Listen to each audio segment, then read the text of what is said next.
Tonight, AEW followed up on its Revolution pay-per-view with an episode of Collision. That's what it felt like. They called it Dynamite, but it was basically Collision in disguise. Wednesday night Collision is what we got tonight.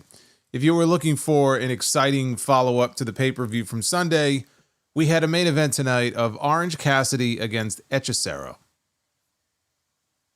That's really all I need to say. Orange Cassidy was on the pre-show on Sunday, tagging with the Costco guys, coming out with the Rizzler. And tonight here on this show, he was in the main event. It was one of two matches that we had tonight in the International Championship Eliminator Tournament, because Kenny Omega is the final boss.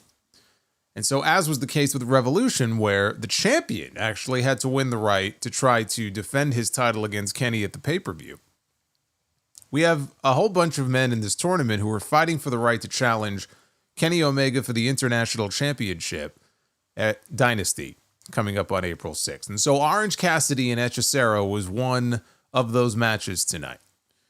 And yeah, that was in the main event. That was the main event of the show. That was the last thing that we saw when this show went off the air tonight.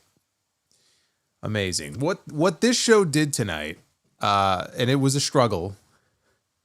I will say, it was a struggle, sitting here going through a good chunk of the show, just kind of waiting to see what was coming up in hour number 2 that we didn't see in hour number 1. And it just, again, when I say Collision, it's not even meant to just be funny. I mean, that's legitimately what this show felt like tonight. But what this show did, the purpose of the show, looking back here tonight at what they did, was to set up several directions for the future. So they took steps towards doing that. And they also had the debut of Speedball Mike Bailey. Mike Bailey left TNA back in November. And he's been rumored to be popping up in AEW for some time. Some people thought maybe he would debut in the Continental Classic. That did not happen. And he got a video package a couple weeks ago. So he was the wild card in the tournament tonight. And they used this show to feature him, his very first match. He picked up his very first win. And he actually got some face time at the very end of the show because he came out after the main event. So his face was one of the last ones that we saw on the show tonight as they were going off the air. But that's not even the big story of the show. The big story is that next week on Dynamite, so nice we had to have it twice. Tony Khan is giving us the rematch for the AEW World Heavyweight Championship. It is going to be Jon Moxley, who is still the champion coming out of Revolution. He is going to defend his title again against Adam Copeland. And that match is now official for Dynamite next Wednesday. Let me translate this for you. They were not happy with the reaction that this match got on Sunday because the match was no good. Match was no good. The finish of the show was no good. And I'm sure they weren't very happy about that. So now they're going to try to do it again. They're going to get a redo. Let's throw it back out there and try to make up for the stinker that we gave everybody on Sunday. That's basically what's going on here. And so they're going to run this match back again next Wednesday, and there's going to be people hoping against hope that Cope, right? Hope that Cope is going to win the AEW World Championship, and that's going to be the beginning of the end of the Death Riders. No, it's not. I don't know what they've got up their sleeve, but a title change is not something that people should be holding their breath for. And frankly, at this point, I don't give a shit. They've already set up Swerve Strickland to challenge whoever the champion is going to be at Dynasty. I am more than happy to see Swerve take that title away from Jon Moxley. We're going to get another month of this, and then it could be over at Dynasty. I don't have any interest in seeing Adam Copeland as the AEW World Champion. I don't have any interest in seeing Adam Copeland continuing to be involved in the World Championship picture in AEW. Would I be happy to see Jon Moxley lose the title next week? Sure.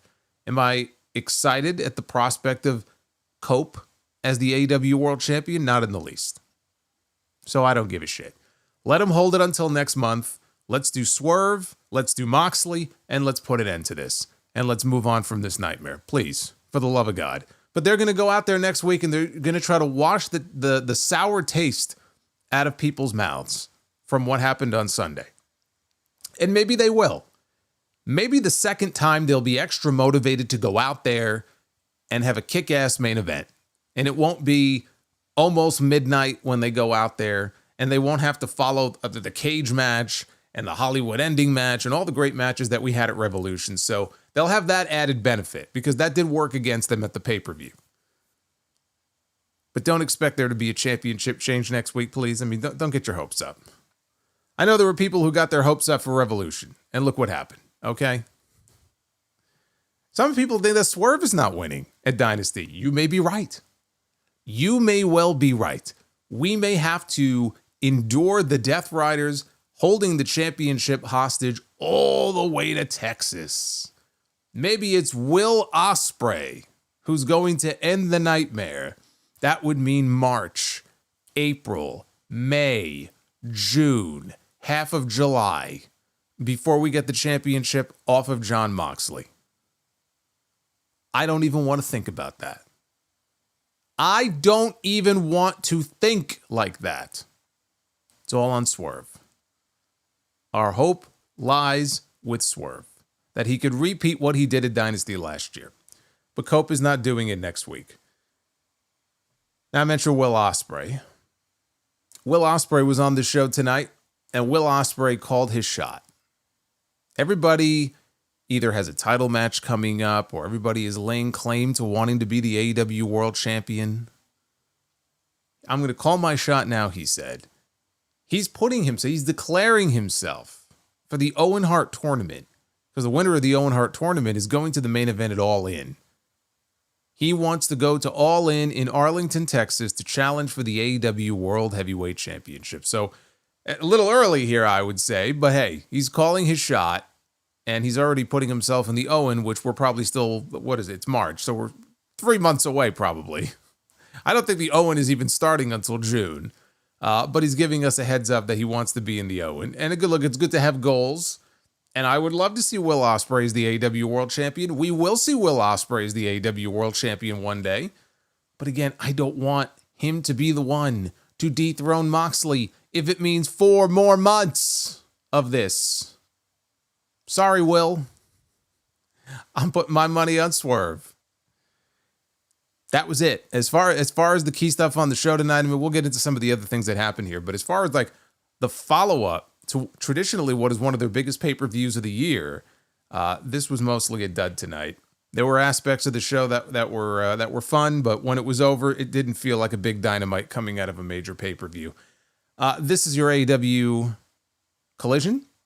We'll call it Collision review here for Wednesday, March 12th, 2025. I am the Solomonster.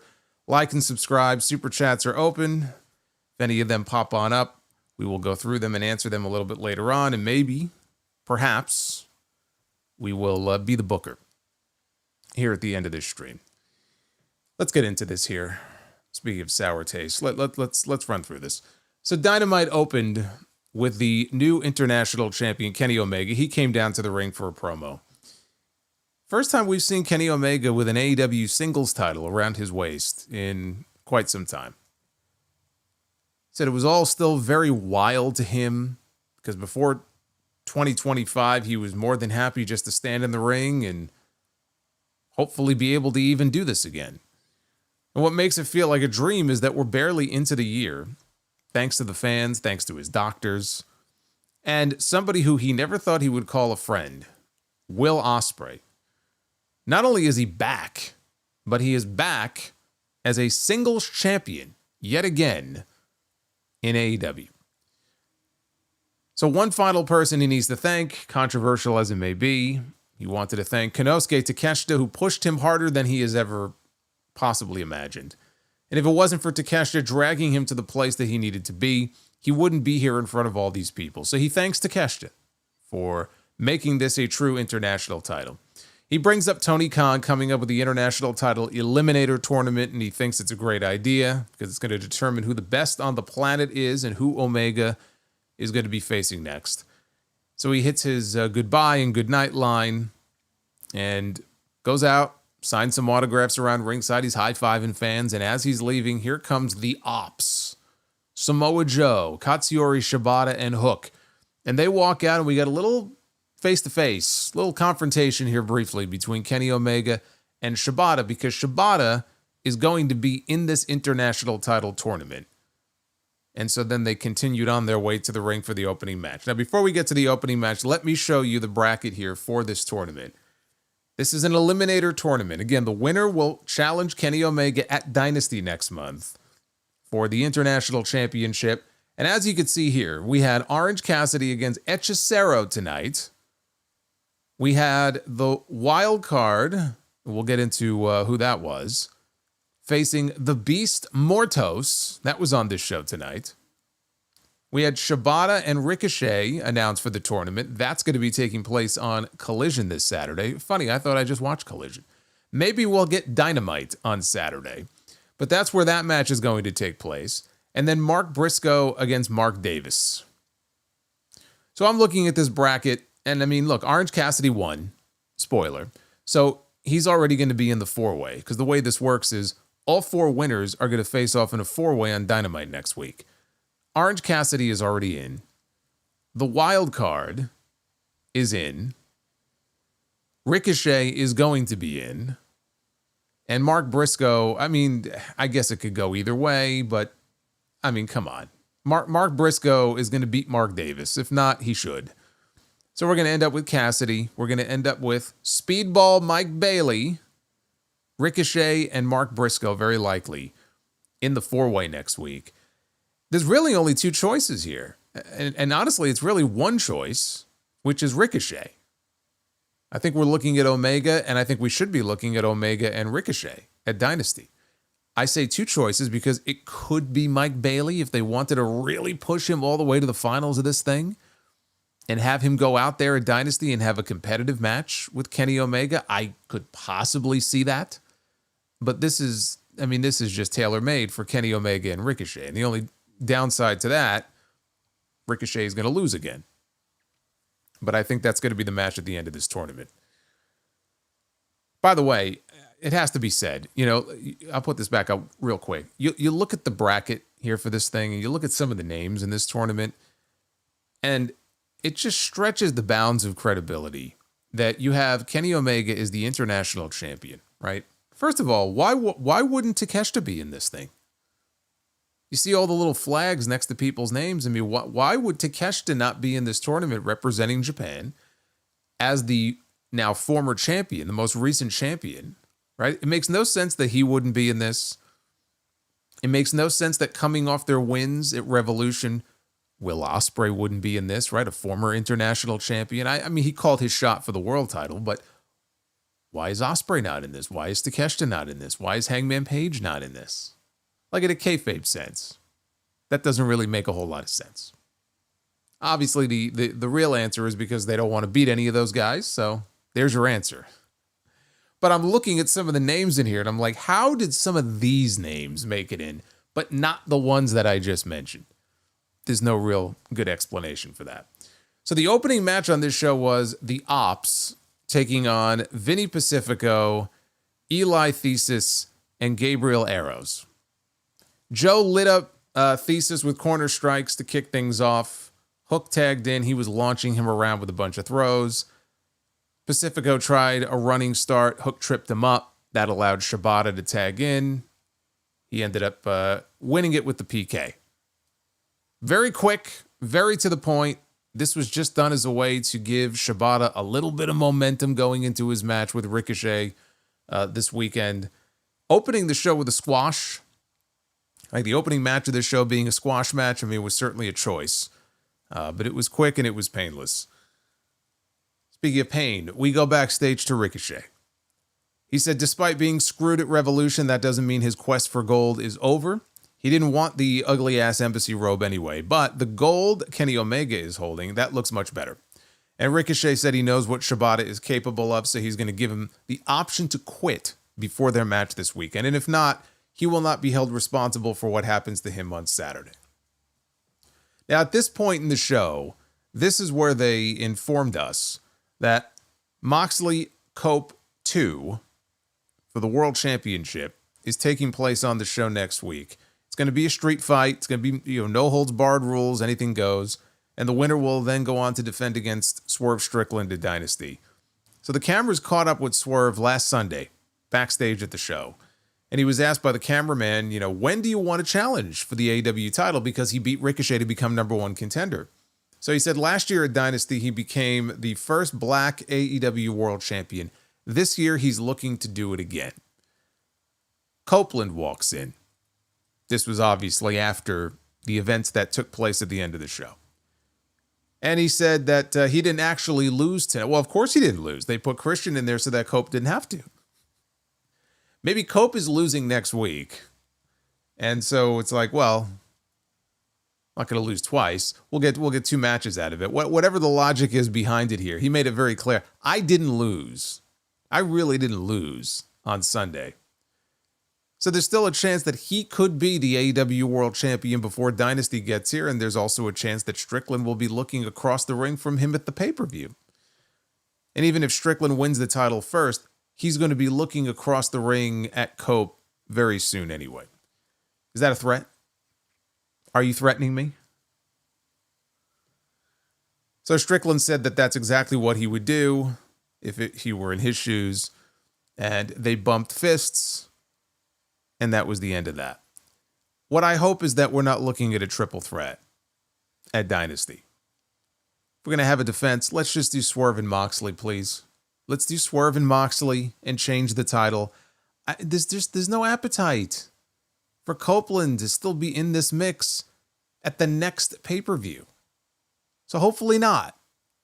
Hopefully not. But it all depends on how the finish goes down next week. I would think we already had the match with the fuck finish on Sunday. We have to get more of a clear winner next Wednesday. It's going to be Moxley, and then we go Moxley and Swerve. At that point, there's absolutely no reason for Copeland to be involved in this anymore. He can move on to whatever he's going to do with Christian or whatever else he's going to be involved in. But you have to leave open the possibility maybe they are setting up for a 3-way at Dynasty. I hope not. Now we get to hear from Jon Moxley. Oh, joy. So he's backstage, and he said that the rated R superstar thinks that Moxley is lucky to have walked away from Revolution with the AEW World title. Moxley said that he should have never been in that position. He should have put Cope out of his misery before Christian Cage even got into the match. Moxley hurt Cope, who was sucking wind. He couldn't turn his neck. But he still came forward. Again and again and again, he still came forward. Whatever Cope is made of, he says, is rare. He could admire that. But you could take the rules, you could take the countouts, you could take the disqualifications, and you could throw them all out the window next week. Moxley underestimated Cope's grit, but there's a reason why Moxley is the world champion. So there's a difference between amateurs and professionals. The difference is Moxley never makes the same mistake twice. Really? Well, why are we getting this match again twice? Why are we getting this match again next week then? We got Powerhouse Hobbs and Hologram, who had Harley Graham in his corner against Brian Cage, Dralistico. They had the Beast Mortos in their corner. Now, would you look at that? Would you look at that? The collision... See, this backs up what I said at the beginning of the stream, that this was an episode of Collision in disguise. That's what this was, because we had Hologram on this show. That's how I know this was really Collision. The Collision Cowboy himself was actually on Dynamite tonight. And we had Harley Cameron in there as Harley Graham. She was wearing a hologram mask, the same cheap-looking hologram mask they're selling for $50 on Shop AEW. Here's my question. Why on earth would you ever put a mask on someone as beautiful as Harley Cameron? Why would you cover up her face? You can't be doing that. You can't be doing that. Look at David. David said, look at you now, he says. That's right. See? Look at Hologram, man. He has made it to the big time now. He moved from Saturday to Wednesday. He's no longer a weekend warrior. Look at you now. Look at him now. It's the Harley Graham thing. This is not the first time that she's done the Harley Graham deal. She did it once before. It was on an episode either of Collision or Rampage, I forget which, near the end of last year. There was some show they did where it was mostly lucha matches, and she wrestled Thunder Rosa on the show. So this was not the first time that we've seen Harley Graham. And then during the match, they played it up for comedy because they did this spot where outside the ring, the Beast Mortos was out there, right? And so the Beast Mortos, he goes over to put the boots to Hologram. Now here comes Harley Graham, okay, to try to distract him, and she starts swiveling her hips. And clearly, the Beast Mortos was smitten. Now, I can't blame the man beast, right? Anybody would be if they were in his position here. So I can't blame the guy. But I guess the story now is that he has a thing. He has a thing for Harley Graham. They're playing this up for comedy here. There was also a spot where Hologram did a dive through the ropes out onto Brian Cage. Cage caught him, and the spot was going to be Cage catches him, holds him up for a vertical suplex, and then drops him. He came out, though, Hologram did, with such force that Cage caught him, but the momentum was still taking Hologram over, so he just went and quickly did the suplex. So it was still a cool spot, but I'm sure he wanted to catch him and then hold him there for a little bit. Late in the match, Hobbs slammed Dralistico down with a power slam before Cage made the save. They go to the apron. Hobbs hit a spine buster on the edge of the ring. Hologram walked the ropes. He launched himself off of Hobbs' chest. He had a dive onto Brian Cage. We have too many Cages here.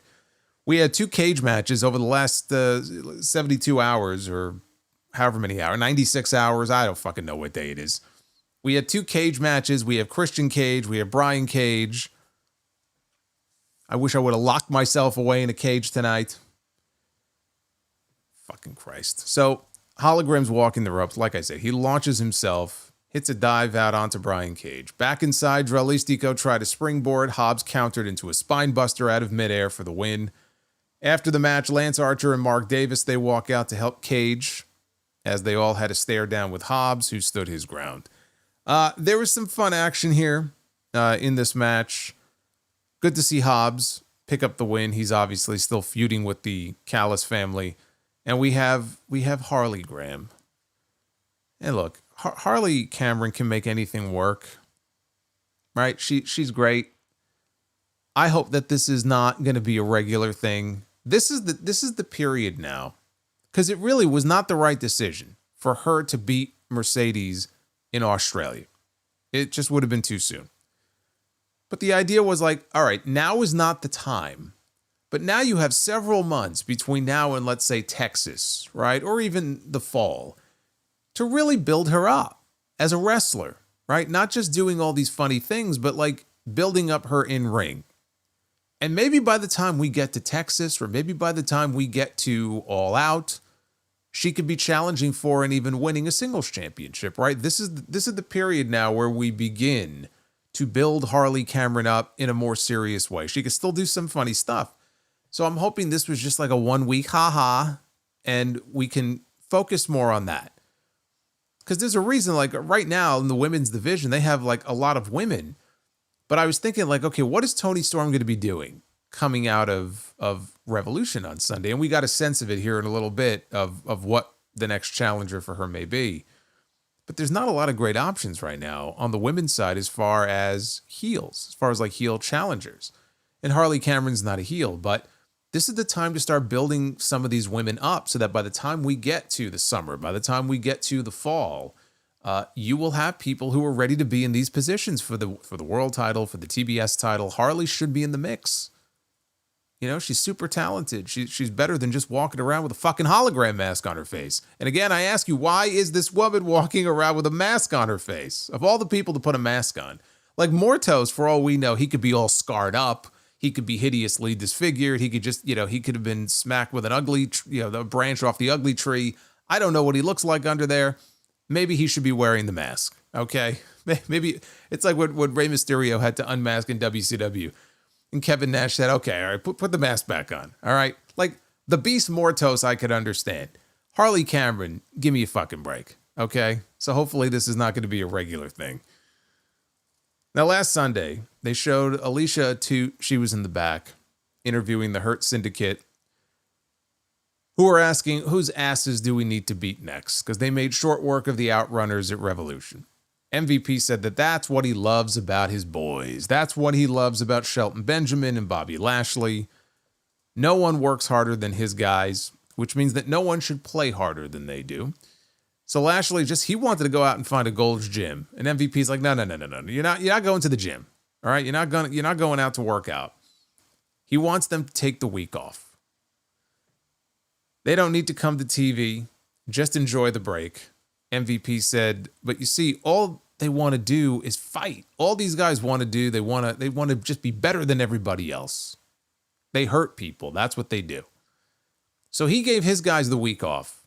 Okay, keep that in mind when we get to the MVP segment here in a little bit.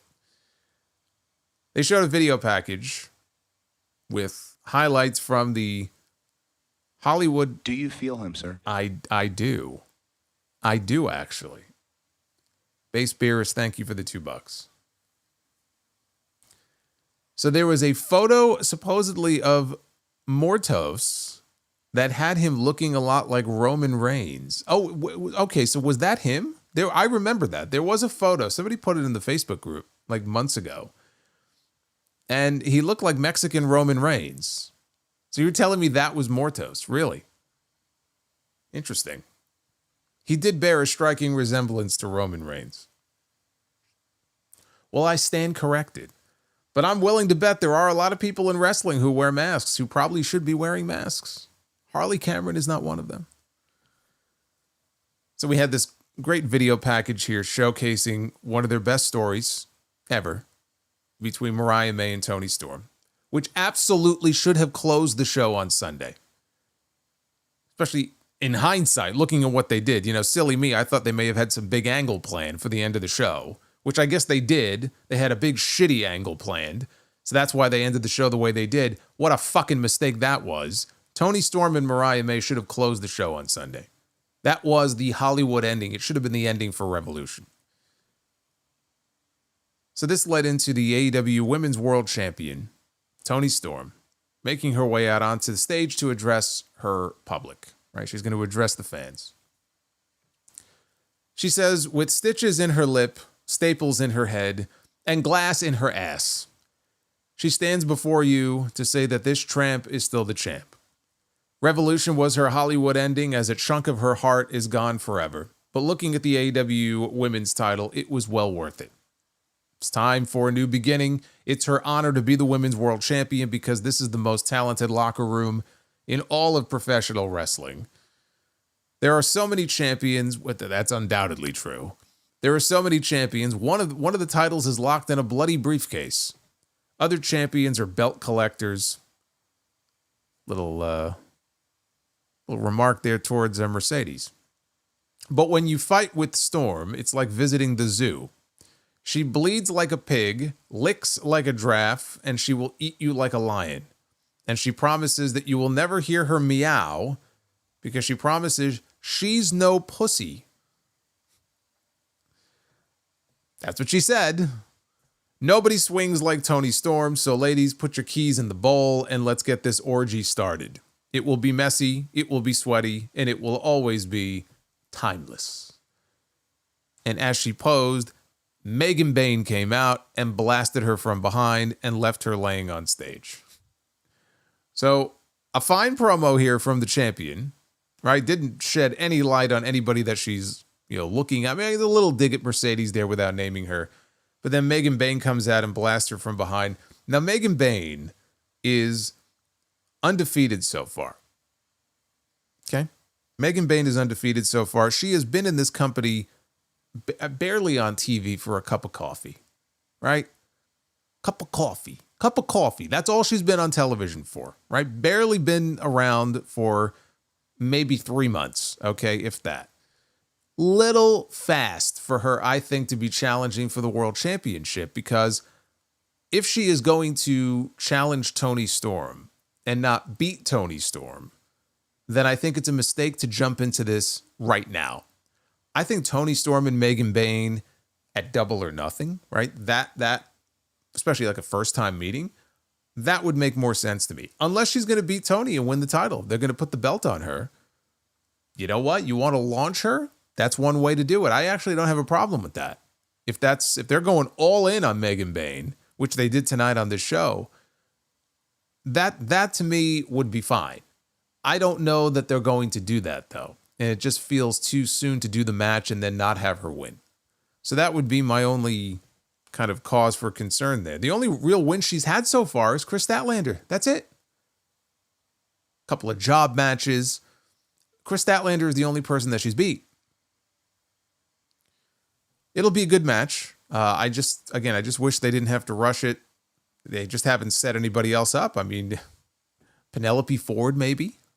Who else on the heel side? Okay, Mariah May is out of the picture.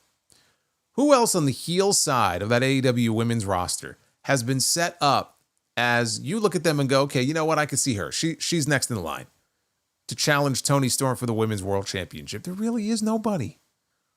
Megan Bayne is probably as good as anybody right now. It just so happens that she's only been in the company for a few months, or at least on TV. I mean, there's been all kinds of talk about how she was under contract for so long and she just wasn't used. But nonetheless, no one else has been built up for the spot, at least no heels. It will not be Brie, okay? I'll take Megan Bayne all day long against her over Brie Bella. Let's not give them any ideas. Please, Alex, for the love of God. Please. The one thing I will say, though, is the fact that Mariah and Toni is done now. Now they have a chance to try to make that next top 1 or 2 heel challengers, because these two have been just linked for so long, so many months. It really has drowned out a lot of other people from that world title scene. Now that Mariah is out of the way, and I figure they might give her some time off. We may not see Mariah for a while. I mean, she wasn't on the show tonight. Doesn't mean that she won't show up on Collision. I think maybe we don't see Mariah for a little bit. I don't know what she's going to do next. But now it's a chance for somebody else to step up. Maybe that person is Megan Bayne, because honestly, I don't know who else it would be. Now we had our first international title eliminator match in the tournament with the Beast Mortos. He was back on the show tonight. Again, Collision. Second time that we have seen the Beast Mortos on the show tonight. He was in the ring. Who would his opponent be? We don't know, because he was facing the wild card here in this tournament. And that wild card turned out to be the debuting Speedball Mike Bailey. And he got a nice reaction coming out. Most of the people knew who he was. And Mike Bailey, I'm sure all of you know who Mike Bailey is. Maybe you haven't seen a lot of his work. Maybe you've seen a ton of his work. He's super talented. And I think his style will fit in much better in AEW than it would in WWE. I think he is a better fit for this company than he would be right now in the other company. So I think that style will suit him well. Now, Bailey hit a Liger bomb for a near fall later in the match. He went up top. He missed a shooting star. He rolled through into a pop-up Samoan drop, though, by Mortos for a near fall. Mortos went up top, took too long. Bailey swept out the legs. Both men are fighting. They're jockeying for position. Mortos hits a massive avalanche press slam off the top. Got a near fall out of that. Bailey avoided a discus strike. They traded some slaps until Mortos caught him with a torture rack backbreaker and a discus lariat. That turned Bailey inside out. Mortos went for a powerbomb. Bailey rolled through into a Hurricane Rana and a PK. The moonsault knee drop from Bailey, the standing moonsault knee drop, connects right in the guts. And then he loaded up for a stiff roundhouse kick, and he got the win. So look, I mean, this was fun. Mortos is really good. I mean, we have fun at the mask and the gimmick. Right? Okay, great. But the reality is, he's actually very talented. And he gets a reaction from the people. Look at this man's win-loss record in AEW. I'm not talking Ring of Honor or anywhere else. Look at his win-loss record in AEW. There's no reason for him to be getting the kind of reactions that he gets when he goes out there. Okay? But he does, because he's fun to watch and he's very talented. And I think he was the perfect opponent for Bailey. So I just want to give him some love instead of just Mike Bailey. Mike Bailey obviously is very good, but I think he was the perfect opponent for him in his first match, just like Chad Gable was the perfect opponent for Penta, because you knew he was going to go in there and make Penta look like $1 million. And it was the same thing here. Now, Renee was backstage with the Patriarchy, and she asked Christian Cage about his failed cash-in at Revolution, and he refused to speak with her because she's related to Jon Moxley, he said. And so this is going to be the most boring interview in history. She tried to ask, well, this will go very well with this show tonight. She tried to ask him a question anyway. Christian says that you should take the hint. I know you're blonde and you're not that smart. I was offended by this. You're blonde and you're not that smart.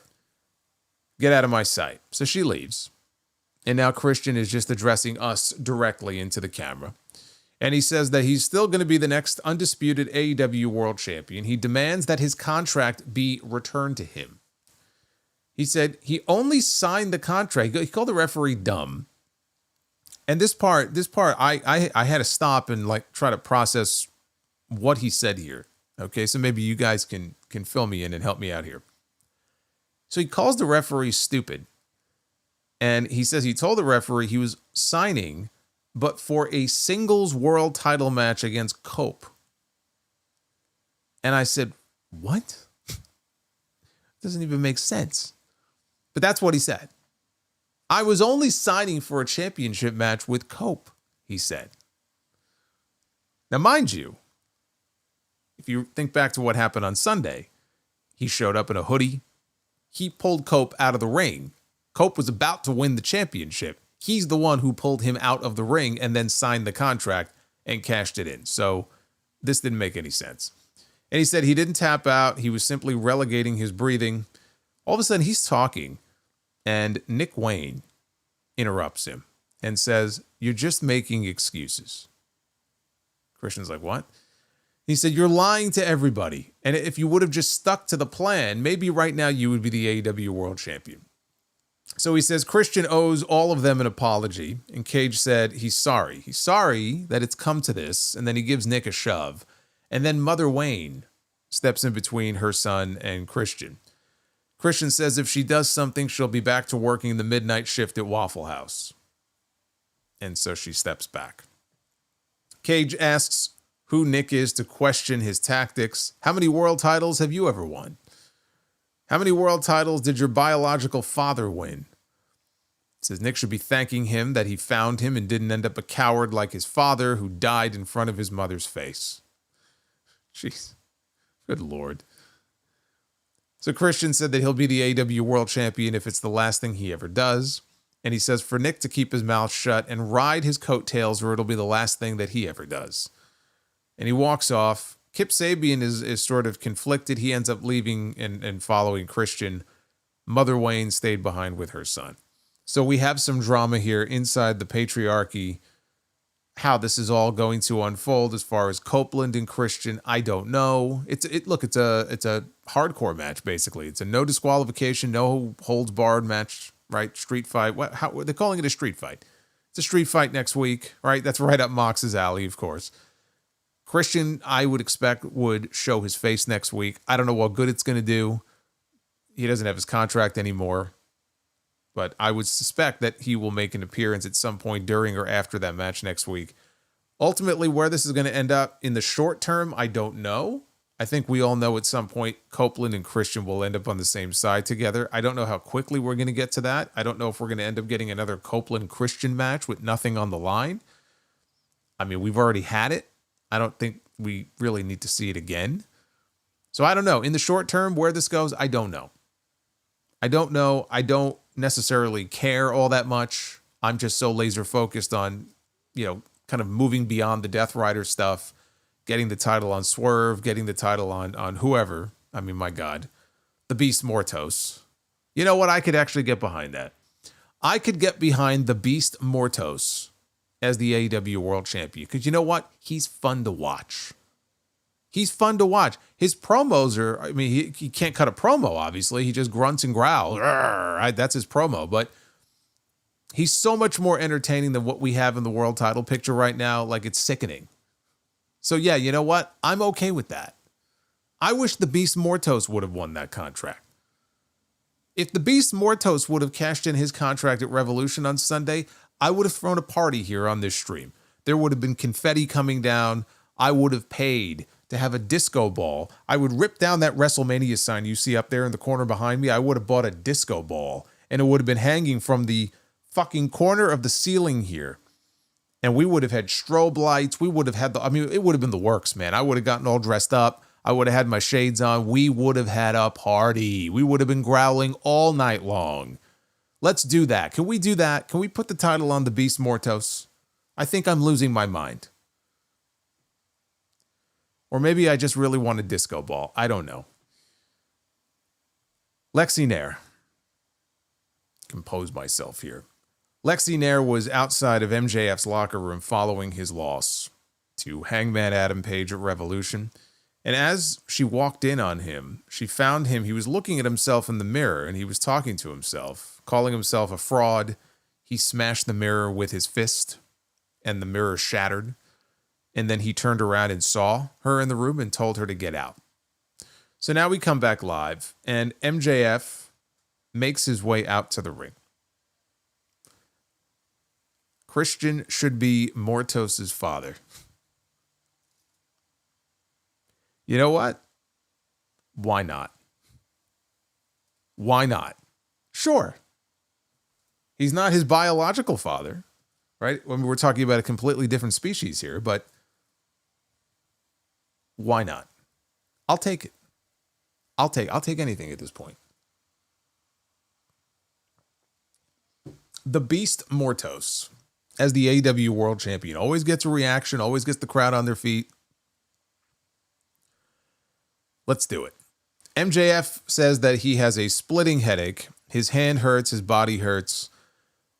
But what hurts the most is that he, along with all the schmucks at home and in the arena, they know he had the match won on Sunday when the cowardly cowboy decided for a cheap shot like he did back in 2019.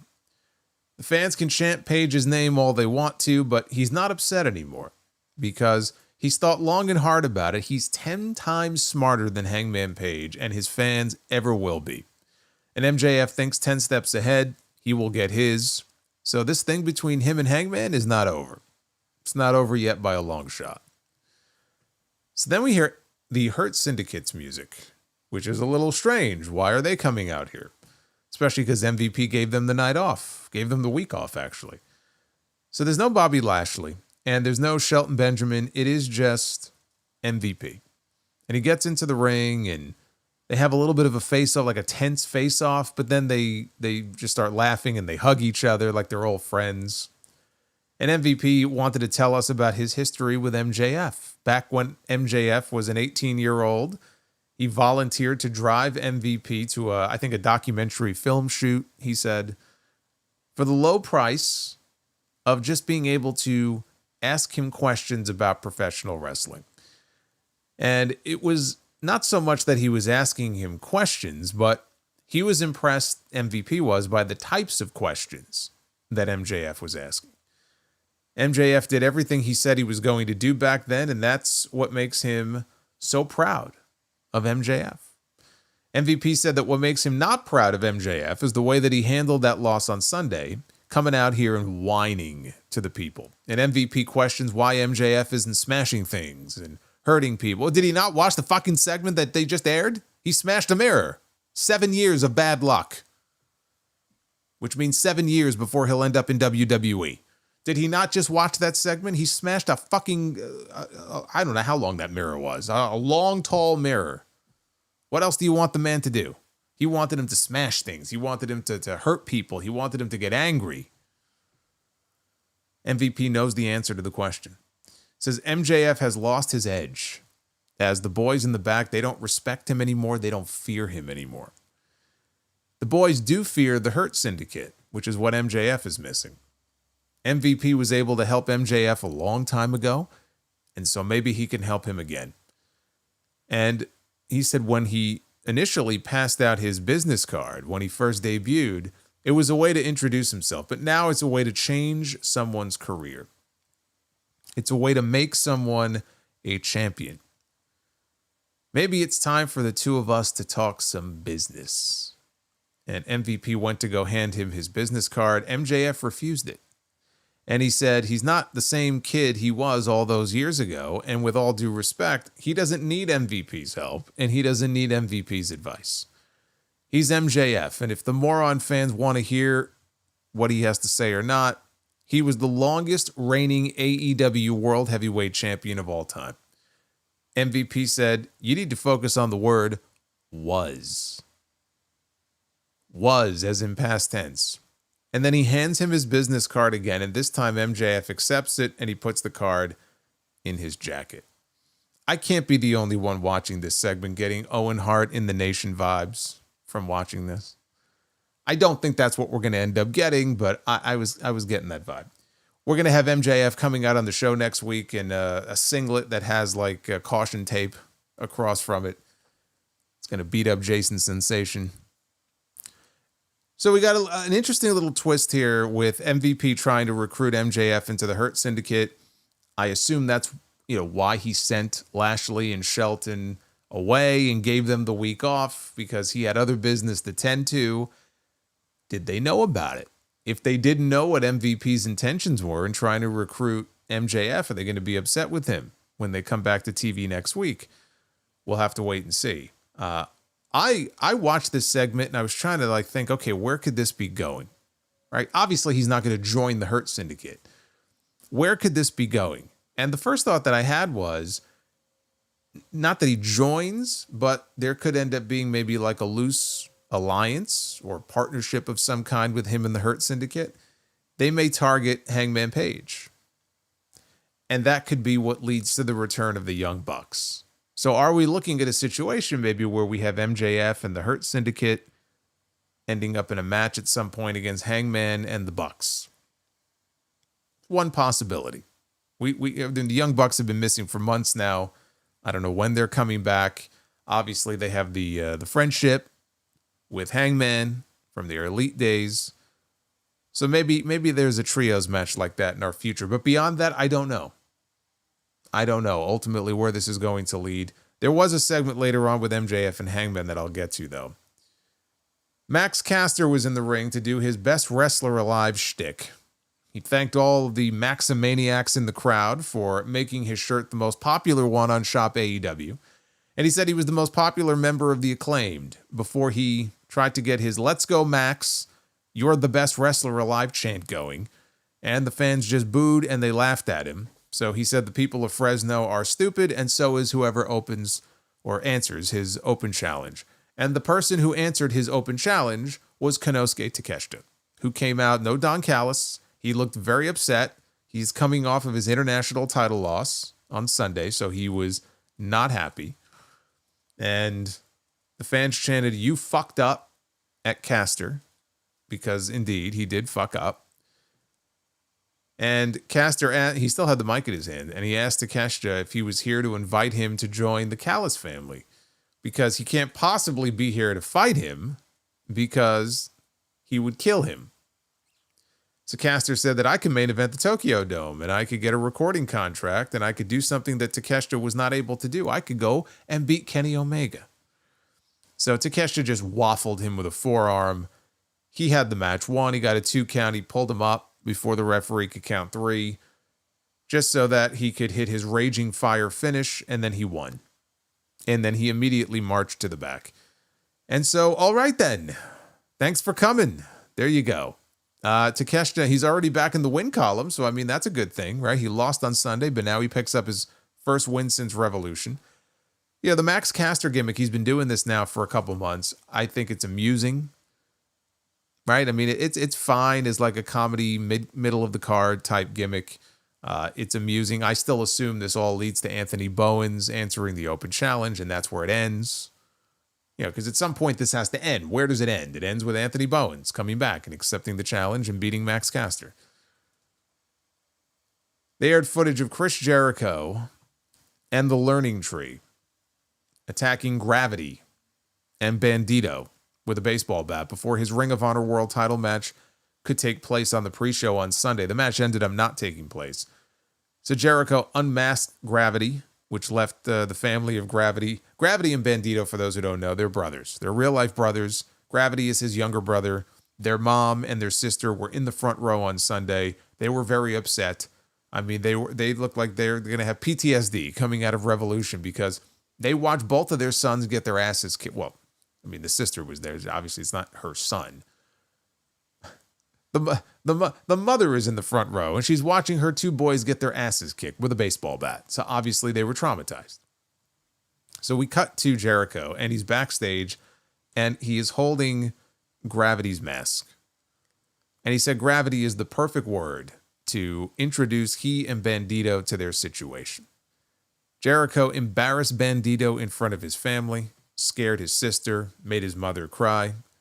Jericho asks how one could come back from that. Maybe Bandito brought it on himself, or maybe he's an unlucky son of a bitch. That Jericho made a point out of not to be comfortable around Chris Jericho. The best thing I could say about this, that was all we had from Chris Jericho on this show. Maybe this segment went 2 minutes, and we were done. Good. Willow Nightingale against Penelope Ford. It was all four during the commercial break. Willow fired back with a series of lariats. Penelope slid out of a doctor bomb attempt, tried a backslide. Willow powered into a gory special. Penelope hit a top rope crossbody for a 2 count, then she licked Willow. What is with all this licking? And Kyle Fletcher was licking the cage and licking a screwdriver. What the fuck is wrong with these people? What is wrong with the people in this company? Bunch of fucking weirdos. So Willow responded with a running power slam. Penelope got a flash cradle for 2. Willow hit the pounce, and she pinned her. So that was that. After the match, Penelope cracked Willow in the ribs and the back with a chair, kept the attack going until Chris Statlander ran down to make the save. Penelope tried a chair shot. Statlander ducked it, hit a drop kick, sent the chair back into her face. So Statlander helps Willow to her feet. Willow did not realize initially who it was. And so she shoved Statlander away initially. And the two of them are staring at each other until Megan Bain hits the ring, her second appearance of the night, and she clotheslines both women down. And then she lays out Statlander with an F5, and she stands tall.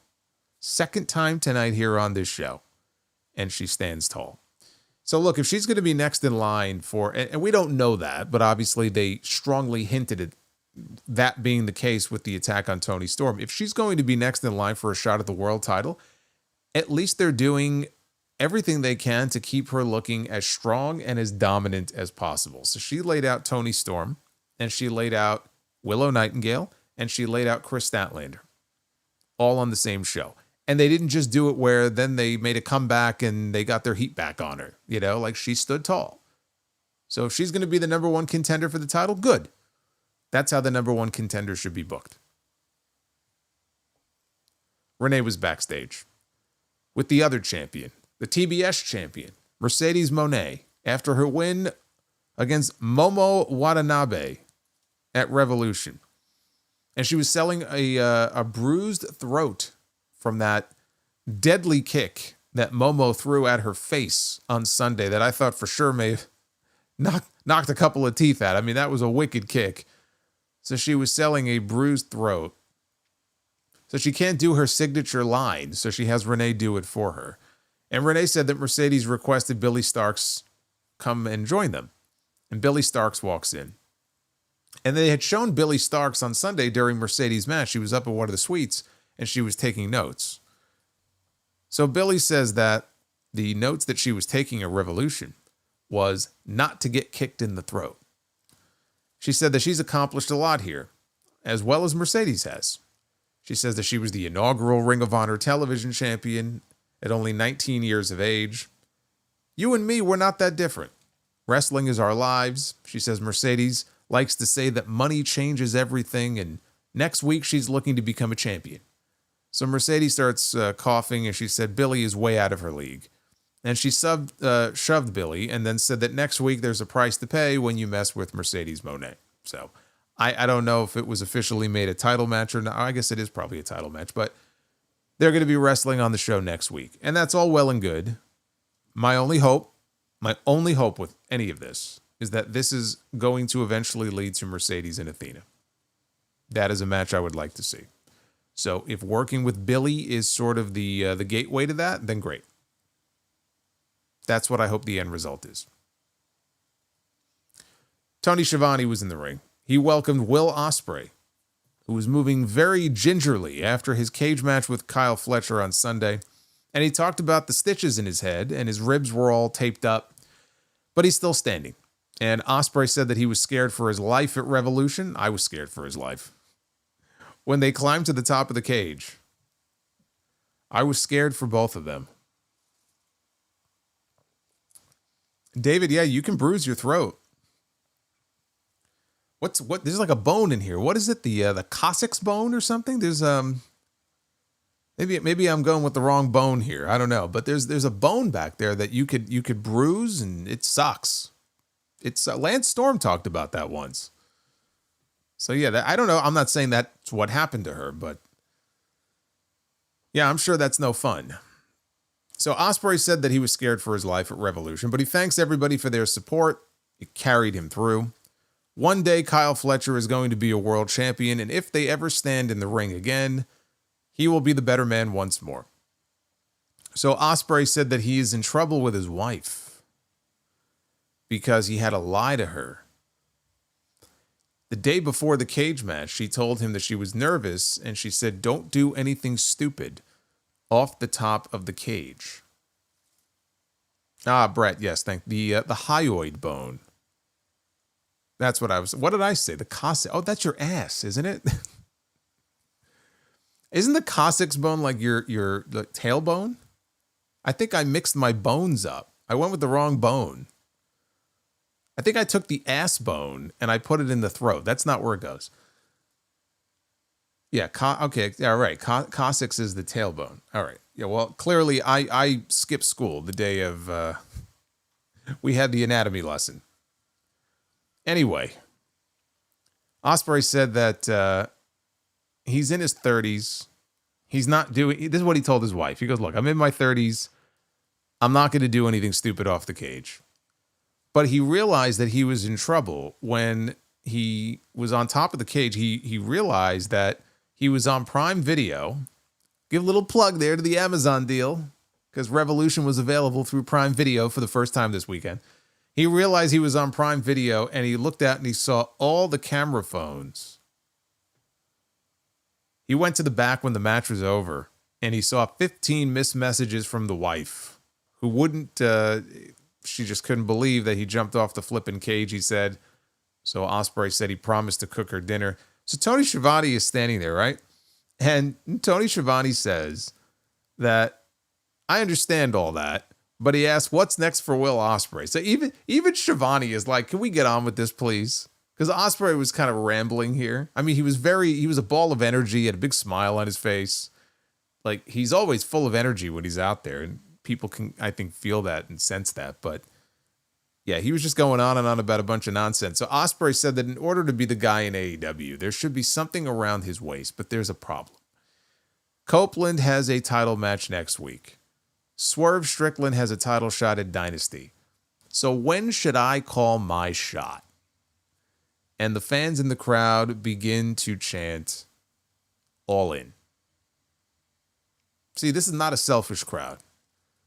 If I was in the crowd, I would say tonight. But he didn't do that, though. So they're all chanting "all in" at him. He said, "When it matters most." And he looks up, because every week, like WWE has the WrestleMania sign, every week for the next however many months, we have that "All In Texas" banner. And he's looking directly up at the "All In Texas" banner. And he says the way that he can do that is by entering the Owen Hart tournament. If it's against Cope, it'll be a pleasure for a first-time meeting. If it's Strickland, he can't wait for the rematch, because they had that great match at Forbidden Door last year. If it's Moxley, a word to the king, an assassin is coming for the throne. One can only hope. So he's calling his shot awfully early here. We're not getting the Owen Hart tournament until June, and he's already declared for it. So now he has set himself up for a potential world championship match at All In. And they have some good options here. I mean, I would be totally fine if they built up Hangman for that shot. You know, the cowboy in Texas. He goes to the main event, wins the world championship. I 100% would support that. If Will Osprey won the Owen and was in the main event at All In, I 100% support that. I am fine with either one of those men challenging for the title and winning the title in Texas. So I don't know ultimately who they will go with. We have 4 months to see how it plays out. Who knows? Maybe we get Osprey and Hangman in the finals of the Owen. Right? I would think MJF would be in that mix. But maybe that's the finals of the Owen. I don't know. We'll see. Because right after this segment was over, we had somebody else also who made it very clear he wants to be AEW World Champion. Renee was in the back with Switchblade Jay White. And he mocked the Osprey chant. He's like, Osprey, Osprey. He's mocking the Osprey chant. And he says that they will see each other in the ring again. And he congratulates Osprey on his win at Revolution. But if he wants a world title match at All In, then they're going to have to keep protecting him from Jay White. And Renee asks about what happened at Revolution.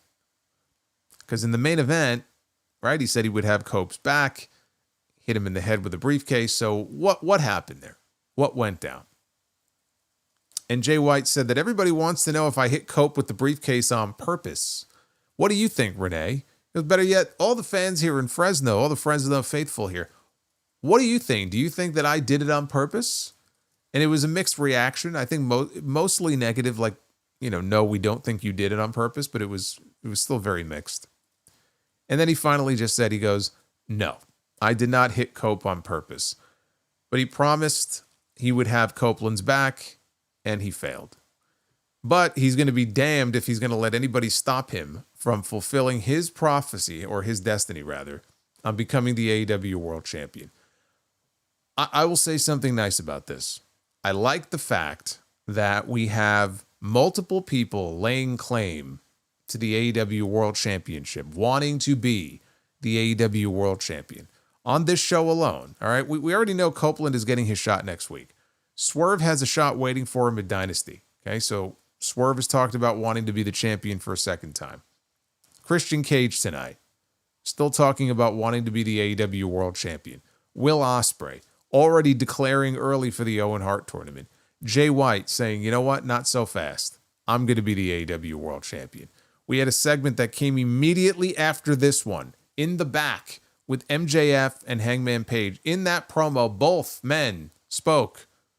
It really was MJF who brought it up, but about both men potentially becoming the AEW World Champion. So I like that. I like how we have multiple people who are making it very clear that the most important thing in this company is the World Championship, the title that we have not seen or laid eyes on, by the way, since October. That's good.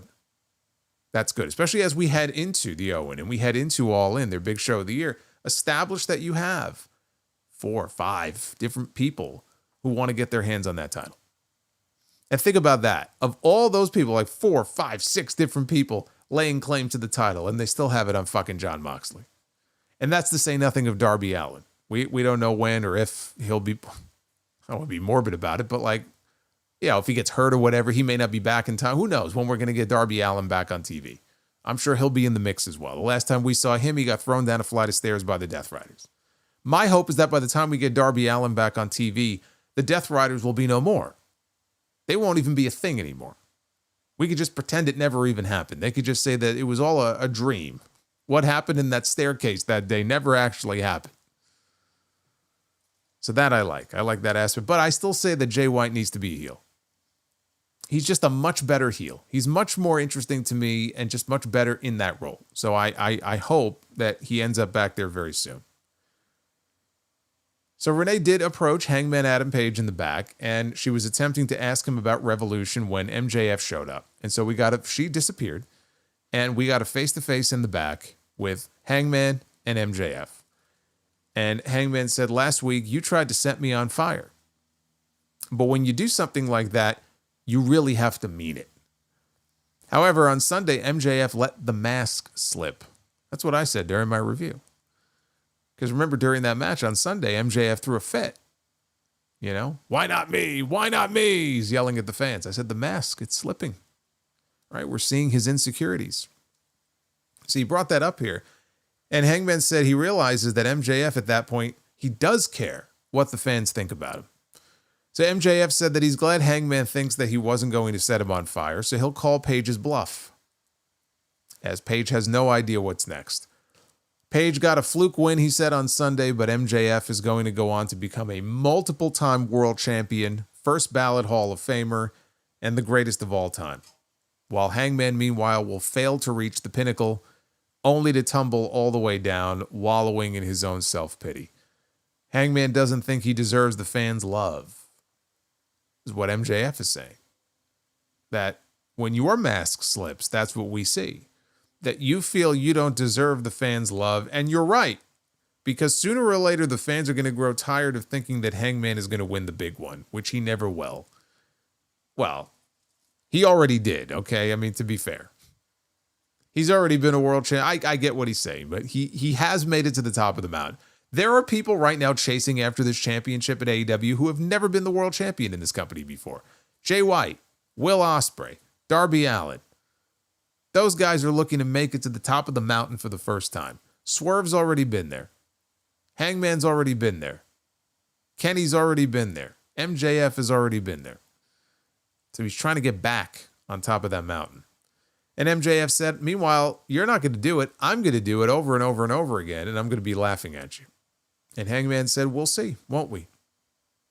And MJF walked away. So it was pretty clear, I think, that this was going to continue the issue between them, and we would get at least one more match. I don't know if it's going to be a singles match at Dynasty. I don't know if the Hurt Syndicate will play a role. And again, we get a trios match where MJF forms some sort of alliance with Lashley and Shelton, even if Lashley and Shelton don't want to have anything to do with him because maybe MVP went behind their back, to offer that business card. And then Hangman needs two partners, and that's how we get the Young Bucks back.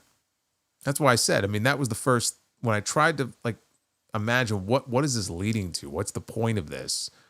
That was the first potential match that popped into my head. So maybe that's the Dynasty match.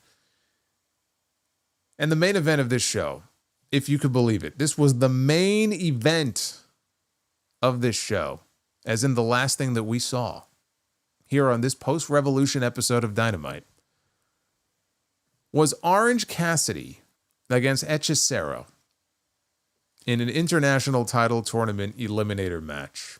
Jim Ross joined on commentary, and he put Mike Bailey over from the match he had earlier in the night. I'm not going through everything that happened in this match. I just don't have the energy for it. Late in the match, Cassidy hit a crossbody off the top. He couldn't follow with his spinning DDT. He fought back, though, hit a Stun Dog Millionaire and a spinning DDT. He tried to kip up. His leg gave out. Cassidy signaled for the orange punch, but his arm was hurt because Hechicero was working his arm over during the commercial break. So he went up top, only to dive right into an arm bar. Eventually, he got the rope break. Cassidy tried another Stun Dog. He got blocked, as was the orange punch. Hechicero tried a swinging torture rack, only for Cassidy to get a mousetrap, and he got the flash pin for the win to advance to the four-way match next week. Now, after the match was over, Mike Bailey walked out on stage, and he bowed to Orange Cassidy, and both men have advanced to the four-way next week, so they're going to be opponents. And we'll find out who the other two slots are filled by, and whoever wins that match next week gets Kenny Omega at Revolution. And I still believe it will be Ricochet.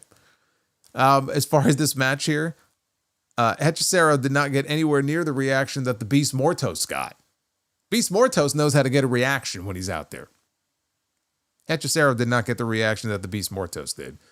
I can't believe that they closed the show with this. I was stunned when I saw this. This is the post-Revolution episode of Dynamite. Revolution is one of their biggest shows of the year, and there was a lot of controversy coming out of the end of that show. Not in a good way, but there was controversy coming out of that main event. And this is how they opted to close out this post-pay-per-view episode of Dynamite / Collision. I was shocked. But then I also thought, okay, what else was on the show tonight that they could have closed with? Nothing. As far as matches, nothing. Nothing. They could have closed with a promo segment, but nothing else that they had on this show really should have been on in the main event anyway. So it's just the idea that this is the best thing that they could come up with. But that's what they did. Orange Cassidy posing with the Rizzler on Sunday and in the main event of this show here tonight. And so concludes this episode of Wednesday Night Collision. I hope you enjoyed it. Let's take a look at the Twitter poll. What did you think of the Revolution follow-up for Dynamite? 31% thumbs up, roughly 69% thumbs down. You have 69 Dynamite in this poll. Oh, man. Fresh goes better with Mentos freshness. Fresh goes better with Mentos fresh and for life. Mentos the Freshmaker. Not even a Mentos will put a smile on my face after this show. But David, I thank you for that. Normally, the Mentos would be all that I need to put the smile on my face. Not even Mentos is going to be enough tonight to do that, unfortunately.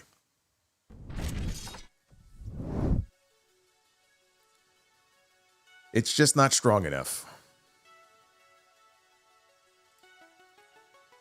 David Thiering.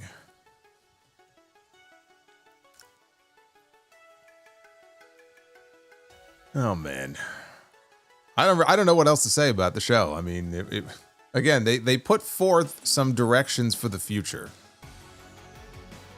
But I'm watching this going, what day is this? This is the A show? Really? I must have missed something.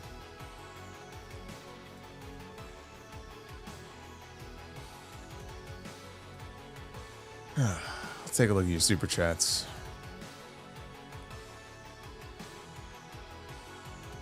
David actually got us started tonight. David's been on a roll here. I mentioned on TNT, he said that we're having, we have Danhausen on the show on Saturday. Mentioned having Danhausen curse JD at Hog on Saturday, which would be funny to see what he would do. Thoughts on using Danhausen's curse for Charles Mason if they are up to no good? I don't know. I'm a little afraid to go up to Danhausen. So I try to keep my distance. I don't know. I don't want him to put a curse on me. I feel like he put a curse on me tonight watching the show. AEW Defender. Dr. Scorpio. Death Riders for life, bro. The greatest faction in modern wrestling. For real, though, thanks for the reviews. This is the only way I catch up on AEW now since I have not watched since All In. Since All In. So you have not watched any AEW since August. Wow. Joseph says, R-Truth can time travel in 2K25. You gotta try it. Is that true? He can time travel? Darth Ryan. How many people who have left WWE to go to AEW would you deem a success? I don't know. I'd have to have the full list in front of me to tell you how many. How many off the top of my head? I don't know. I mean, what do you deem a success? Number of championships they've won, number of main events they've had. I'm not even sure how you qualify it, honestly. Oz and Glorious, a little late, but Revolution was awesome. We took my brother-in-law from London, and it was his first time ever watching any wrestling. Much love, Solo. Well, for the most part, he had a great show. Your mistake may have been that you didn't leave before the main event. I would have just gotten up and left if I would have known what was coming up. You leave after that cage match, man. You got a hell of a show there.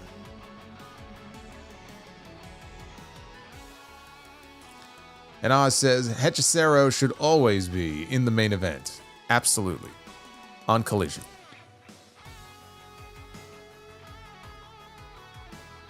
Jerome Eugenio.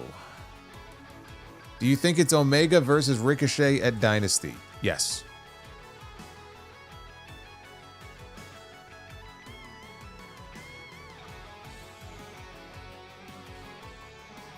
Yeah, Bliss fan, I mean, I think the two biggest success stories would have to be Swerve and Tony Storm.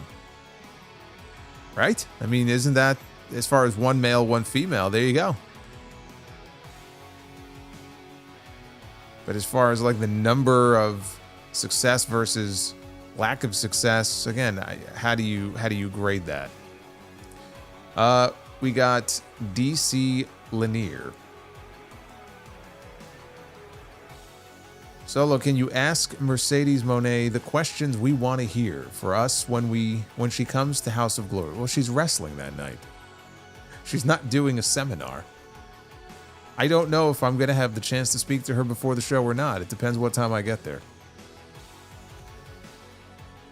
But she's wrestling that night, so I don't know. I don't know if there will be a chance. Oz and Glorious, I don't know about you, but I can't wait to see Wheeler effing Yuta come out and give Cope another Busaiku knee and look conflicted. Oh, I can't wait. Aren't you excited at the possibility? Because you know he's going to be there next week. Can't have a main event without him.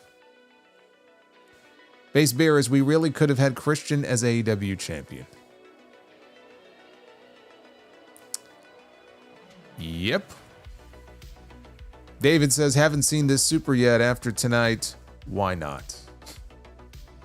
Yes, that is the new John Cena $3 super chat.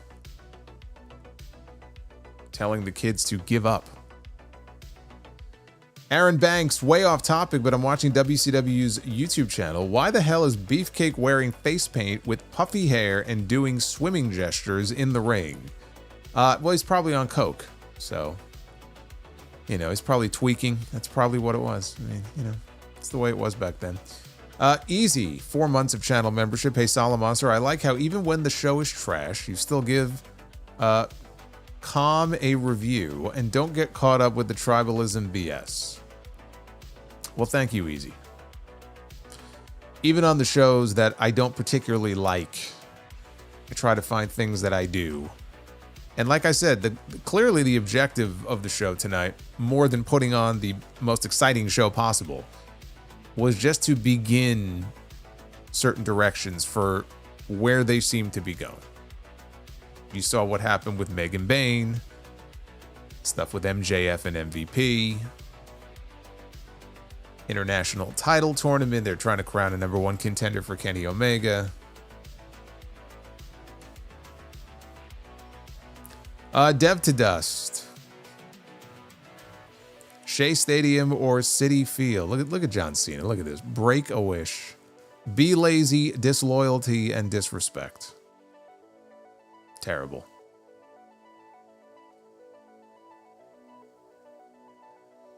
Dev to Dust. Shea Stadium or City Field? City Field.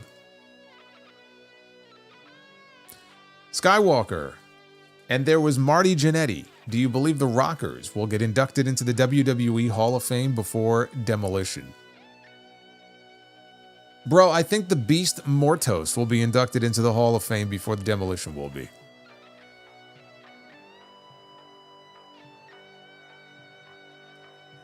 Anderson Blitz, I feel that AEW pay-per-views have a WrestleMania 25 main event problem of undercard matches end up better than the main event. Tony Khan has to reorganize the match order. There was no way that, even if they had a really good match, there was just no way they were going to be able to follow up what came before that main event on Sunday. It's just, there's no way. John Moxley and 50-year-old Edge are going to have a match that somehow tops the cage match and the women's match and the swerve match. Like, there was no chance. They stood no chance. And maybe that's why they're doing the rematch next week. It's like, all right, you know what? We're going to show people what we can really do. We're going to make up for that shit show on Sunday. We'll see. Base Bearer says, Megan. And then he put the Bane emoji. Very clever. Alex. Brother Solo, if Rey Fenix is to debut at WrestleMania, would you also have Aleister Black as a surprise opponent on the same show, or wait to re-debut him on the show on the Raw after Mania. I would wait until after Mania. Yeah, I wouldn't. I mean, I wouldn't give all that away at Mania. I would save something for that Monday after, for sure. Groovy Goose, one thing I learned about the Mets is that you guys know you're going to lose the game before it even begins. Thanks for the streams. Well, you kind of get used to it, you know? It is the Mets way. But you don't have somebody who stands up in the middle of the game being interviewed on the sideline saying that, like we had on Sunday. Base Beerus, buy or sell the Devil or the Death Riders angle? The Devil. The Devil angle. Base Beerus says, Disco Ball, Disco Fever. No, we don't need that disco. I'll take the ball. We can leave disco at home. Ed Swoggle, 26 months of membership. When Killswitch gets back, he can be Beast Mortos' brother under their father Christian. Writes itself for the tag division, better than the Death Riders.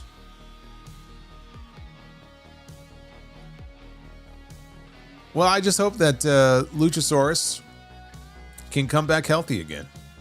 Because apparently he was very, very sick there for a while, but he's doing better. Demetrius Hodge, if Tony doesn't pull the trigger with Mercedes and do a program with Athena, do you think Mercedes should challenge Tony Storm for the world title? So what are we doing here? We're doing champion against champion? Are we doing another? We're already talking about Omega and Okada, possibly in a unification scenario in Texas. I don't think we need to be doing that with the women's champions. So if they want to have Mercedes drop her title at Double or Nothing, which is 1 year after she won it, and then challenge Tony for the world title, you could do that. But to do champion against champion, I think we're already getting champion against champion on the same show. Scumdog, favorite video game?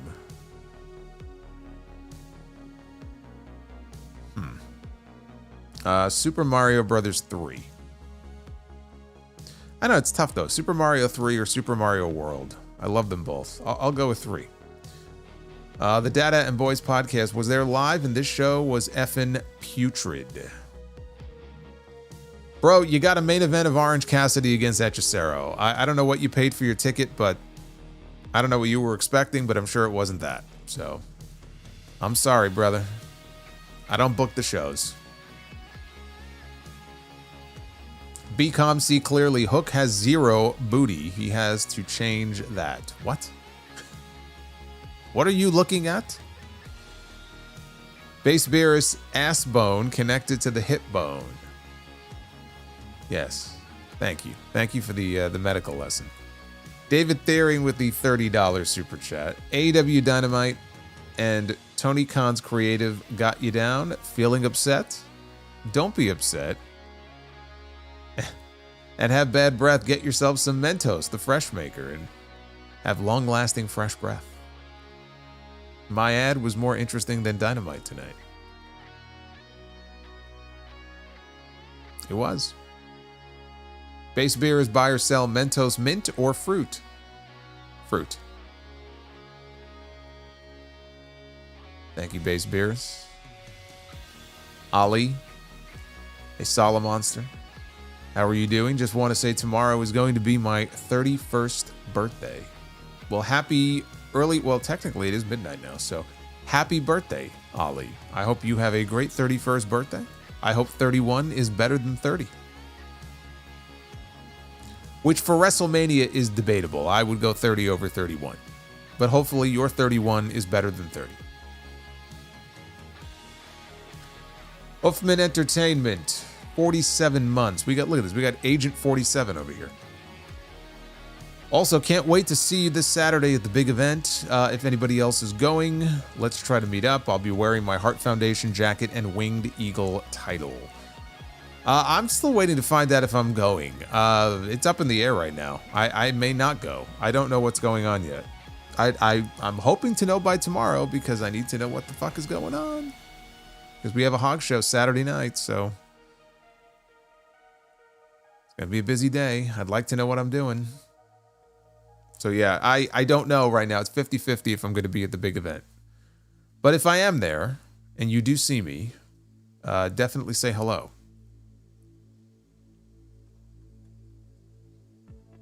Innuendo. The Beast Mortos, also known as Frank. Yeah, whatever happened to that? Wasn't Roderick Strong going around calling him Frank?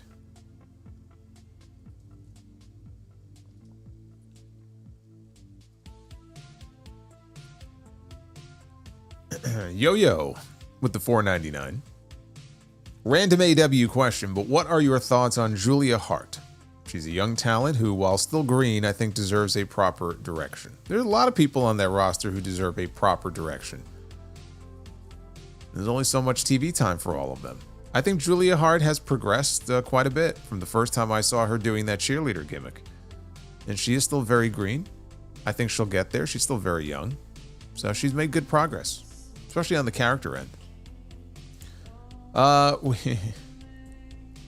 We have Butt Pounder 69. Just trying to put a smile on people's faces with this name, despite how bad this show was. 100% transparency. This is David Thiering's second account. Well, that's quite an account to have, David.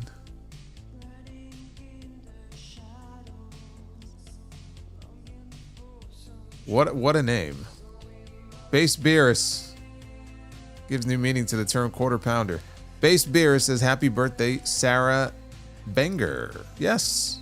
Is Sarah in the chat? Happy birthday, Sarah. Matt Fisher, two people fall down a hole. One says, it's really dark down here. The other says, I can't tell. It's hard to see down here.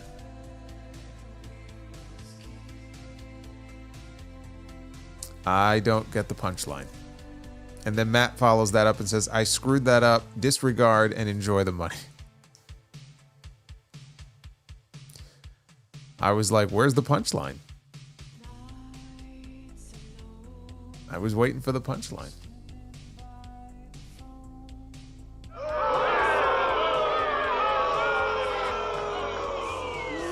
You suck. I'm sorry, it had to be done. All right, so we're currently sitting at 434 likes. That's coincidentally also the number of days that CM Punk reigned as the WWE champion. But let us go and be the booker. Ladies and gentlemen, it is now time to be the booker. There she is. There's the CEO, the belt collector herself, making a stop in New York this weekend. I believe she will be signing at the big event as well before she makes her way over to Queens for Hog. All right, we're going to begin Be the Booker here. Looks like we're only going to get the one round tonight, so let's make it a good one. Tag team Be the Booker. No. No. This is not what I wanted. This is Harlem Heat 2000 with Stevie Ray and Big T, the former Ahmed Johnson.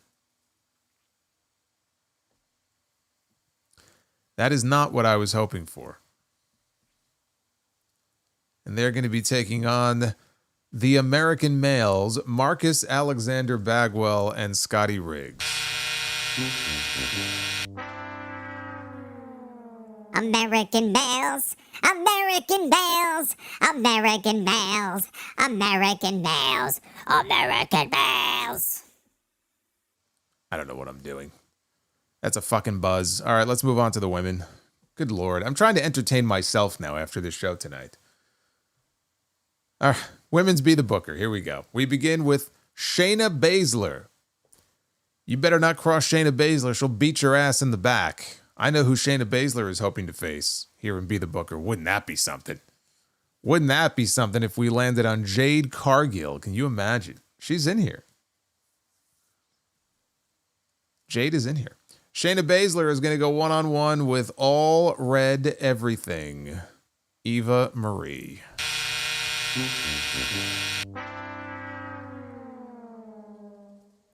You know, this Be the Booker is trending perfectly for the show that we got tonight. This actually makes a lot of sense to me. We are headed for disaster here. We have one left. We are headed for catastrophe.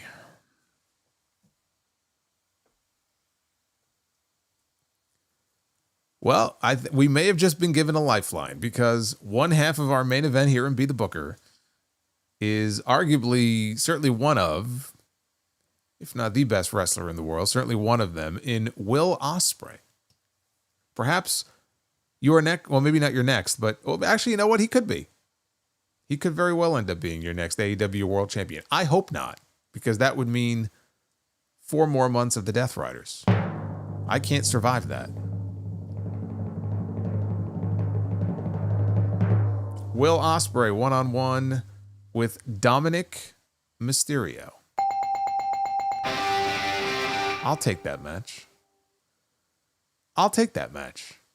By the way, we should all be celebrating because this is Dom's 20-year anniversary in the business. He's a 20-year vet this year. It was the Custody of Dominic ladder match in 2005 at SummerSlam. It is now 2025. When does this man get his Hall of Fame induction is what I want to know.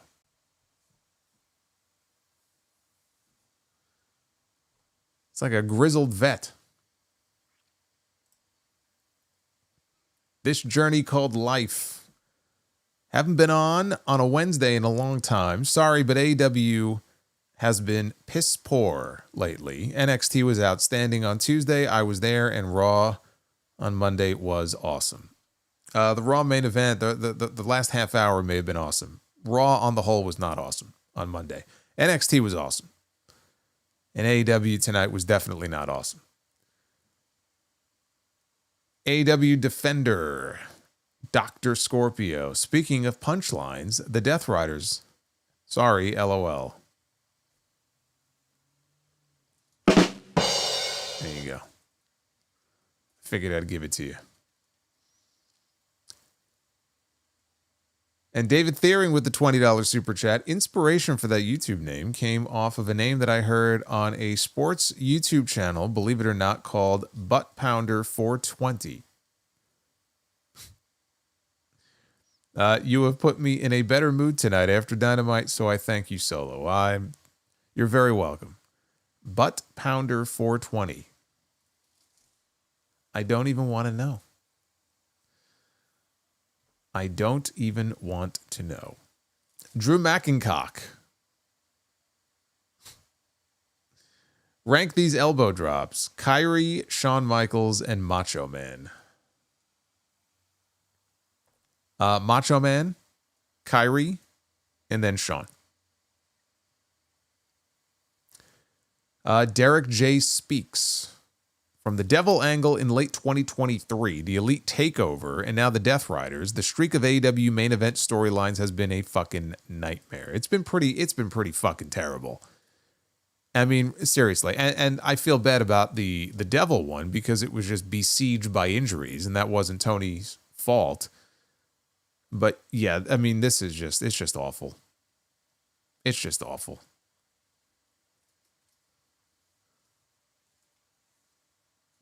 Matt Fisher will be in India next week. Hopefully Death Riders ends.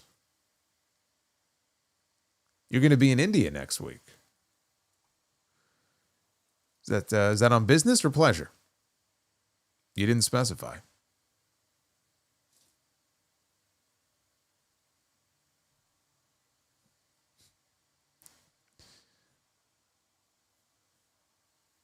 Mankind, I'm glad your messages are getting through. The block letter logo, of course. He's asking which logo is better, the WWF block letter or the scratch logo?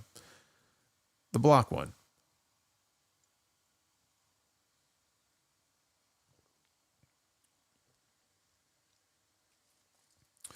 When do I think Dom turns face again. No, not for a while.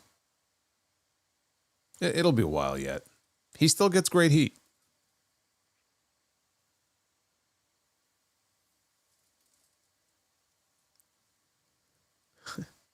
We got Russo on that Be the Booker without a second Be the Booker. No. I mean that's not what it looks like to be Russo. That's just booking bad matches is what that is. Hey, look at that. Yo-Yo just became a sound off superstar. Thank you, Yo-Yo. Matt says friend is getting married in India. Okay. I'll be at a wedding myself next month. I'm actually going to be in Chicago. And then 2 weeks later, I go right back to Chicago for House of Glory. So I'm going to be, hey, Chicago, I'm going to be inside you twice. That's going to be fun. At least this time I'm going to Chicago and it's not January. So it won't be freezing. I'm hoping I have time this time to actually take in a Cubs game and go. I've never been to Wrigley Field before. It's going to be close though. I don't know at what point during the games they stop selling tickets, because there's no way I'm going to be there in time for the first inning. So if they stop selling tickets at the end of the first inning, I'm probably fucked. But I would like to check out a game at Wrigley just to say that I did it. You know, I've never been. Drew McIncock says it's crazy. The network logo has been around almost as long as the Scratch logo. It's true. Yeah, I mean, the network logo debuted, what was it, 11 years ago? That's crazy. Don't forget Mindy. I was at Mindy's already. I was at Mindy's the last time I was in Chicago. Didn't you see the photos? There were photos online. I was very upset. I went into Mindy's, no muffins. They had cookies, they had brownies, they had all kinds of pastries that I couldn't eat. They had all kinds of stuff. I didn't see a single muffin in Mindy's. I felt misled. Maybe they switch out what they have out at any given moment. Maybe I wasn't looking in the right place. Maybe they were in the back because I didn't ask. I was just looking at what was out. Not a single muffin. I came all the way to Chicago to go to Mindy's and there were no muffins. Are you kidding me? Have I ever been to Great American Ballpark? No. No, I've been to Citizens Bank Ballpark in Philly. But any other major baseball stadiums elsewhere in the country? I don't think so. I think just New York and Philly. I was at Skydome, but that was in 1995 for an Argonauts football game. But that was only 5 years after Warrior beat Hogan in that same building. So I was like, all right, this is pretty cool. We didn't have 68,000 people for the Argonauts game, but I still have my ticket stub.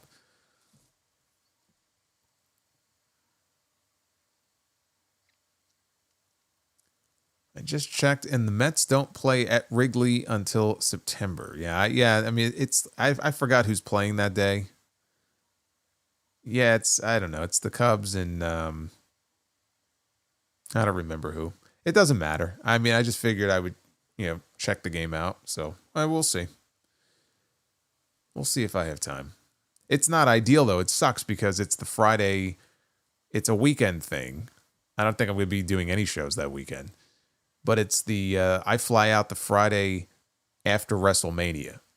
So if anything big happens at WrestleMania that is going to be held off until SmackDown as far as the follow-up, I'm not going to be here for SmackDown that Friday after WrestleMania. So that sucks.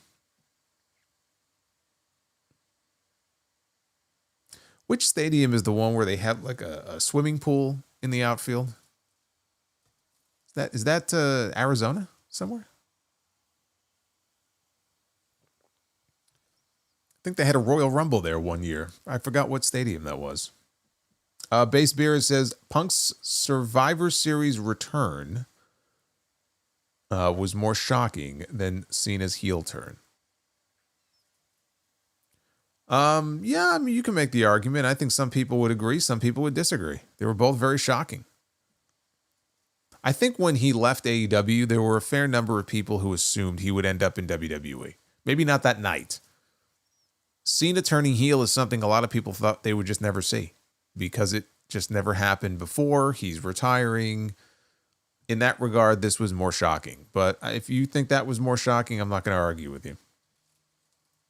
They were both very shocking.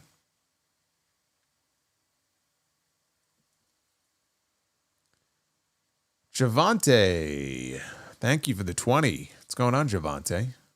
I honestly don't remember AEW ever having an amazing episode of Dynamite after a pay-per-view like WWE has had after WrestleMania, even after some of the greatest pay-per-views like All Out in 2021 or Revolution in 2020.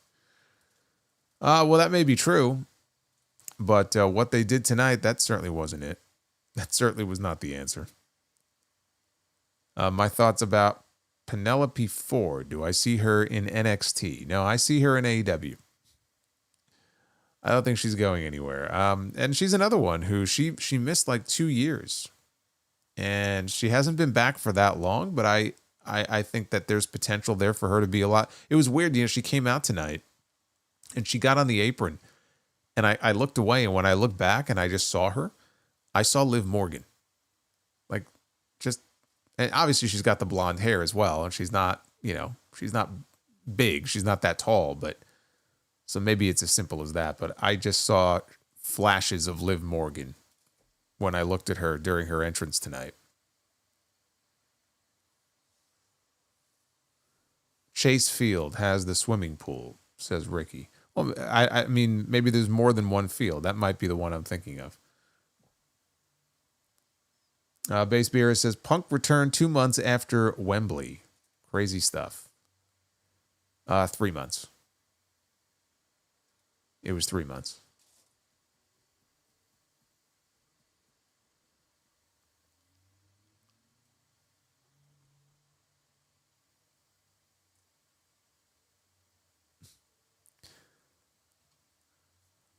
Arizona can use the 2023 series to mock us, but the Dodgers at least won the World Series.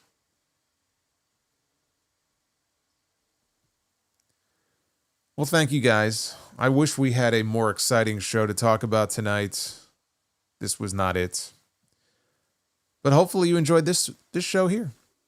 This one right here. And guess what? We get to do it again on Friday because I'm going to be live after SmackDown on Friday. Now is SmackDown this Friday also out of the country, or does that start next week? I thought SmackDown was going to be the first show that kicks off the international tour. I don't know where they are this Friday. Let me check here.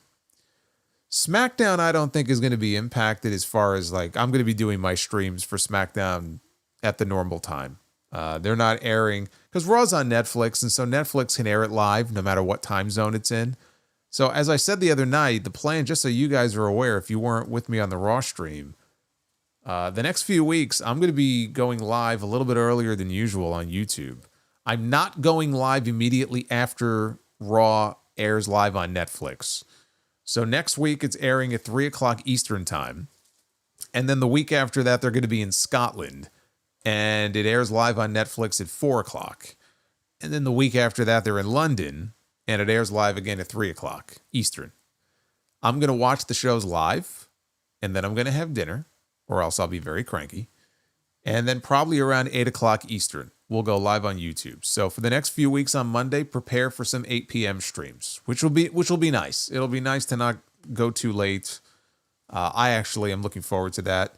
SmackDown, I don't think is going to be any different than usual. There's going to be some international shows. I think it's just live to tape. It'll air here in its normal time. So I'll be live after 11 o'clock, which, is not ideal because these SmackDowns are awful at 3 hours, but I don't think SmackDown is going to be any different. So just be aware of that. I'm not going live immediately after Raw ends. There'll be a little buffer. And then I'll go live at 8 o'clock. Yo-Yo says, would you rather have MJF in WWE or any other 5 male AEW superstars, excluding Osprey, in WWE? Yeah, I would love to have MJF in WWE. I would love to have Swerve. Swerve is locked up until 2029.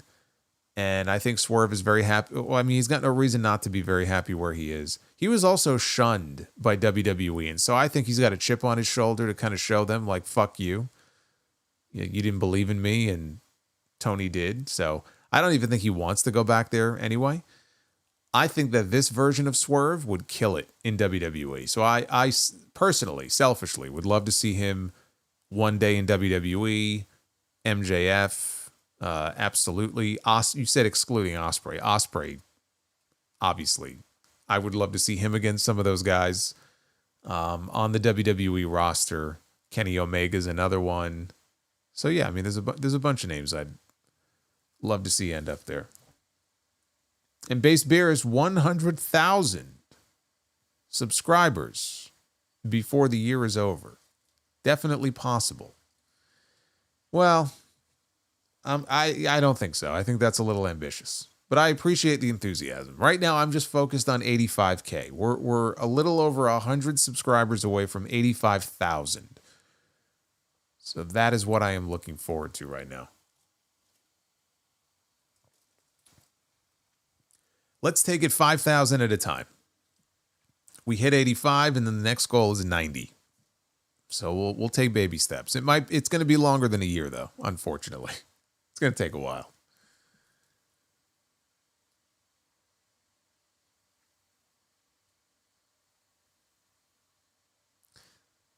Let me just check. I'm just curious now that I brought it up if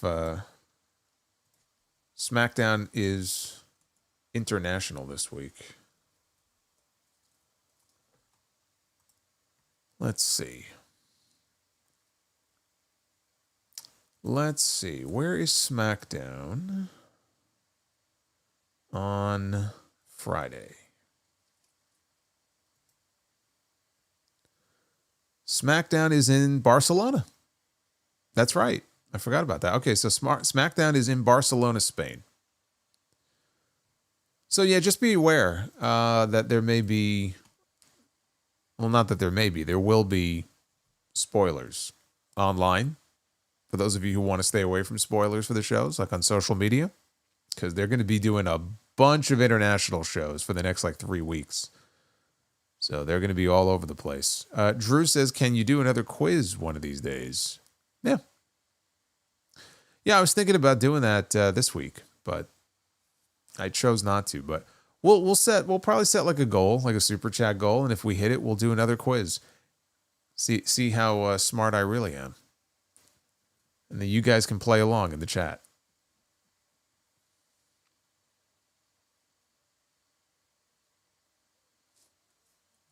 How do I rank my NL East team rivalry from most hated to who cares? I have no love for the Phillies and I have no love for the Braves. You know, I don't really personally care about the others. As long as we beat the two of them. Base Beerus says, and the call-ins. Yeah, we'll do that. We'll do phone calls again. We'll bust them out one of these days.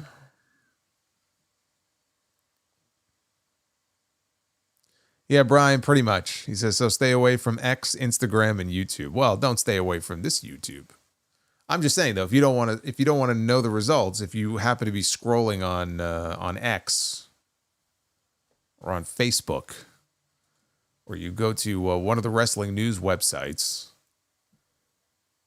they will be floating around.